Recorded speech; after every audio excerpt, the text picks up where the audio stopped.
Recently I briefly covered the topic of the Fairey Battle, and today we'll be taking a look at its naval cousin, the Fairey Fulmer. It's an aircraft that doesn't often get the credit it deserves, being overshadowed by other more noteworthy naval aircraft from the Second World War, but it served throughout the length of the conflict and was a valuable asset to the fleet air arm of the Royal Navy. In the mid-1930s, the Navy quickly realised that the Blackburn Skuas and Rocs were not up to the task as modern carrier fighters. At the same time, the RAF realised it was in need of a long-range fighter/bomber, and had issued specification P434.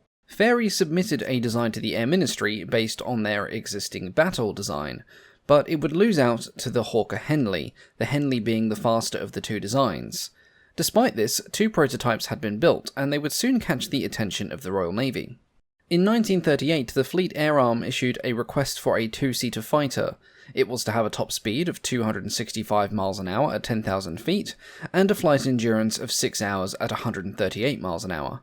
The requirement for a two-man crew was so that the pilot had a dedicated navigator. Most navigation at the time was still done with dead reckoning, and the Navy weren't too keen on their pilots getting lost over the North Sea or the Atlantic on a moonless night. The aircraft was also to have a powerful armament. 8 .303 caliber machine guns with 400 rounds of ammunition per gun, a generous quantity, and the ability to carry two 250-pound bombs. As Germany lacked any aircraft carriers, and therefore any carrier-based interceptors, the Navy put an emphasis on range and armament with the design of their new aircraft, as what was the point of making it as nimble as possible if it wasn't going to engage fighters of equal strength? Fairey's fast bomber prototype was already considered a working design, having completed flight trials with the RAF. Despite Britain's growing plans for rearmament in response to the resurgent Germany, there was still enough political penny-pinching to put tax accountants to shame, and the Fleet Air Arm saw Fairey's prototype as an affordable stopgap that could meet their needs. Fairey's design was accepted by the Admiralty, and an order was placed for 127 aircraft. This would increase by another 123 after the Munich crisis. The first new prototype of the Fulmer initially had problems achieving the top speeds desired by the Navy. Powered by a Rolls-Royce Merlin III, it could only attain a speed of 230 miles an hour, which was considered far too slow. The risk of the Fulmer coming into contact with enemy aircraft was far less than a dedicated frontline fighter, as many German aircraft were expected to lack the range to intercept a Fulmer if it was attacking targets at sea, but it still needed to move somewhat faster than the obsolete aircraft it was intending to replace. Its engine was then changed to a supercharged Merlin 8, optimized for lower altitudes. This gave it a slightly less sluggish top speed of 265 miles an hour. It wasn't the best, but the Navy had no other alternatives at the time, and the need for modern aircraft was growing by the day, so the aircraft was put into production. The Fulmer officially entered service in 1940, with No. 806 Squadron being the first to receive them. It would be used by 21 Fleet Air Arm squadrons, serving on the home front, defending Russian convoys, the Norway theatre, the Far East, and the Mediterranean. The Fulmers of 806 Squadron, attached to HMS Illustrious, would first see action in the Mediterranean, protecting convoys to and from the island of Malta. The aircraft proved to be relatively robust, and it began to rack up victories against Italian bombers, shooting down 10 within the first month. Its good range proved to be a particularly valuable asset, as it was the only aircraft at the time that had the firepower of a frontline fighter, like a Spitfire, but the fuel capacity to escort attackers across longer distances. The Fulmer would demonstrate this during the Battle of Taranto, flying high and covering the attacking groups of their fellow Fairey Swordfish torpedo bombers. Despite its general performance being below expectations, the Fulmer was actually doing quite well in the Mediterranean. This was in part thanks to the inferiority of Italian bombers and heavy fighters, often lacking in speed and defensive gunners. Unfortunately, this would change when Hitler realised that the RAF curb-stomping of the Regia Aeronautica had to stop, and Luftwaffe forces started appearing in numbers. The effects of this began to be felt in 1941, when the Illustrious came under attack.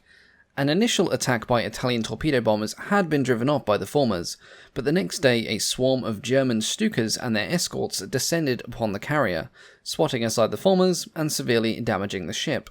There was a similar repeat of this incident during the fighting around Crete. Illustrious had been joined by HMS Formidable and 803 Squadron. Once again, they faced large numbers of German aircraft, and the Fulmars were considerably outmatched, this time leading to serious damage on the Formidable. When it wasn't faced with the superior German aircraft, the Fulmar did very well for itself. An example of this being the Battle of Norway. In fact, it was in this theatre that the Fulmars first encountered German Bf-109s and 110s, and their shortcomings were made violently apparent. But it was also here that their qualities were demonstrated. Their long range allowed them to track and harass enemy naval assets when they were not escorted by fighters, and the Fulmars' smooth handling characteristics made them considerably easier to fly than the Germans during the frequent rough weather found in the North Sea. Speaking of northern waters, the Fulmar also had its part to play in the Hunt of the Bismarck. Several additional groups of Fulmars had been sent to the Mediterranean in May of 1941, but these were soon dispersed. Some would remain in the Med, others would go back to the home front, and others would be diverted for the hunt of the famous battleship. After the fateful encounter with the Hood, Fulmars were used as carrier-borne spotters to track and locate the Bismarck, even going so far as to help with the attacks on the ship once it had been found. During 1941 and the early parts of 1942, the new and improved Fulmar Mark II started making an appearance in Fleet Air Arm squadrons. It was fitted with a new 1300 horsepower Rolls-Royce Merlin 30 engine. It was admittedly only 1 mile an hour faster than its predecessor, but it had superior range, surface sealing, and a significantly improved level of flight endurance, making it even more suited for long-range missions. The Mark II was also evaluated as a night fighter, as Operation Barbarossa had diverted many German aircraft from the Mediterranean. Italian bombers were now resorting to nighttime torpedo attacks against the Royal Navy. Over 100 Mark IIs would be converted to the night fighter role, a task that they would fulfill all the way up to 1945. Along with the night fighter role, some early Fulmars were also used on the early catapult-armed merchant ships, also known as cam ships. This was in response to raids by the Focke-Wulf 200 Condors in what would be known as the Scourge of the Atlantic. They would not be kept in this role for a huge length of time, most being replaced by 1943, but it's another point of interest that shows how widely this aircraft was being used. Along with the European and Mediterranean theatres, the Fulmar also saw some use in the Far East when the Navy was forced to divert some of its forces in light of the Japanese invasions. HMS Indomitable arrived in Adu Atoll in March of 1942. Number 803 and 806 squadrons arrived in Ceylon at the same time, and Number 273 squadron of the RAF was equipped with spare Fulmars that were used to replace the woefully obsolete Vickers Wildebeests. The Fulmars did surprisingly well in the beginning, considering their slow speed. This was helped by the fact that they encountered very few of the deadly Japanese Zeros. When the ill-fated carrier HMS Hermes came under Japanese attack, all 3 Fulmar squadrons were sent to her aid. Though the carrier was lost, the fighting in the air was considerably more even than expected. Over the course of their time fighting Japanese aircraft, the Fulmars would claim a total of 112 enemy aircraft destroyed for the loss of 40. However, by the end of their time, almost all of these losses were to Japanese Zeros, as even the most inept Zero pilots could overcome a Fulmar by dint of the performance disparity. And in other theatres as well, it was noted that the Fulmar's capabilities were dwindling towards obsolescence by late 1942. The final carrier-borne operations carried out by Fulmars would be during Operation Pedestal in August of 1942. Fulmars from HMS Victorious, along with Hurricanes, would be used to provide escort for the vital convoys bound for the island of Malta. After its withdrawal from frontline service, the Fulmar was used as a training aircraft to prepare pilots for using the newer Fairey Barracuda. The Fulmar's good range also allowed it to be used as a long-range reconnaissance aircraft. It would find itself routinely used for these missions, especially in the African theatre. Despite its shortcomings, the Fulmar was a stopgap that actually worked for a change, and it was generally well liked by its pilots, considered comfortable, easy to fly, and for its size it handled quite well. Some pilots even managed to achieve ace status in it, with Stanley Orr scoring 12 kills during his time in his Fulmar. By the end of the war, 600 aircraft had been produced.